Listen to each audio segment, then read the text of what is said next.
My name's Caroline. I'm a journalist. I've got a two-part question here. Does Islam propagate acts of forgiveness?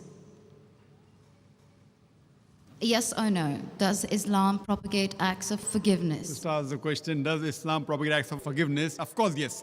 And every chapter, every surah of the glorious Quran begins with the formula, Bismillah ar-Rahman ar-Rahim. In the name of Allah, most gracious, most merciful. So why does it... Yes, sister. Second part of the question. And the second part of the question is, why does it Yes, no permit? Why does Islam permit honor killings? Honor killing. Yes. What do you mean by honor killing, sister? Honor killing, the right to avenge your brother's blood in the name of Allah. It might be out of context, but I just need to know if This there's is an the answer question to that- this. If I get you mean honor killing means if someone kills any human being to take revenge. Yes.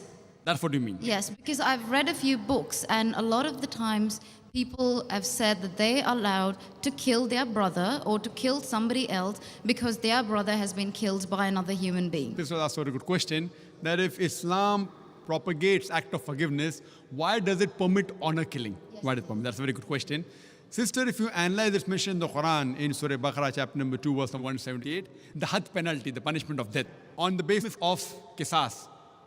And Allah also says in the Quran in Surah Maida, chapter number 5, verse number 32, if anyone kills any other human being, whether it be Muslim or non-Muslim, unless it be for murder or for creating mischief in the land, it is as though he has killed the whole of humanity. So as a general rule, if any human being kills any other human being, it is as though he has killed the whole of humanity, except under two circumstances. Unless it is for murder or for creating mischief in the land. Now, there are two exceptions where Islam gives permission where you can kill any other human being. Number one is, if that person has committed murder, which comes in your scope of question, honor killing. Number two is if he is creating fasad, corruption in this land. Again, this is not compulsory. If someone kills someone, it's not compulsory he has to be killed. Islam also says that if the relatives of the person who has been killed, if they take blood money, if they forgive the killer, that person who has killed can be forgiven. But under normal circumstances, if he's killed someone and if I want death on that, because for death, again the punishment is death. Like as it's mentioned earlier in the early scriptures, even in the Bible, an eye for an eye and a tooth for a tooth, it keeps on continuing. Here what we realize, that suppose I know of a human being who's killing other people, innocent human being. If I don't kill him, he will keep on killing other human beings. So that law is not only in Islam, it's the law of most of the countries. That if homicide is done, if someone has murdered someone, in many countries, he should be put to death or there's life imprisonment. Even in Islam, that if he's killed someone, if required, he can be killed. But the relatives of the person even can forgive the person, if they want. If they want, they can forgive the murderer. But if they want that he should be put to death, then he'll be put to death. And the second case where a person can be killed is if he's causing corruption in the land. For example, if someone is committing rape. Now rape is nothing but causing corruption in the land. So in this case, that person should be put to death. Because the sin is so heinous. It is such a big crime that there is no other punishment but death penalty.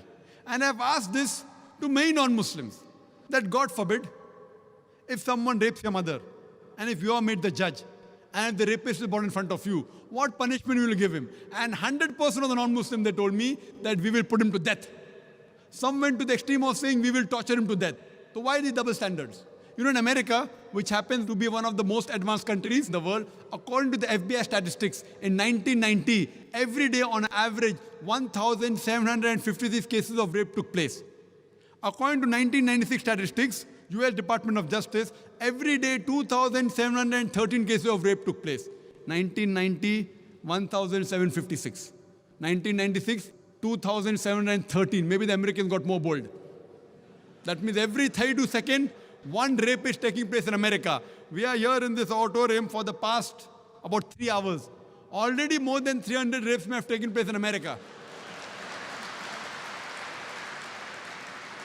So Islam has a system of hijab, which I mentioned in my talk. That when a man looks at a woman, he should lower the gaze. The woman should follow the Islamic hijab, which I mentioned earlier. After that, if any man commits rape, he gets capital punishment. Even the American law says that 7 years rigorous imprisonment for a rapist, but most of the time he's let free. So when you ask even a non-Muslim, what punishment will you give? 100% said we'll put him to death. There was one American who was a smart aleck. In America, he told me, Brother Zakir, first I will give him 5 years rigorous imprisonment. I told him, do you know, according to the Statutes of America, out of those that commit rape, after they imprison and after they're let free, more than 95% commit rape again. So if you want your daughter and your mother to be raped again, you're most welcome. I don't want that. So he said, if that's the case, in the first time itself, put him to death. So in such cases, where there's corruption of land like rape, etc., Islam gives permission, death penalty can even be given for that case. Hope that answers the question, sister.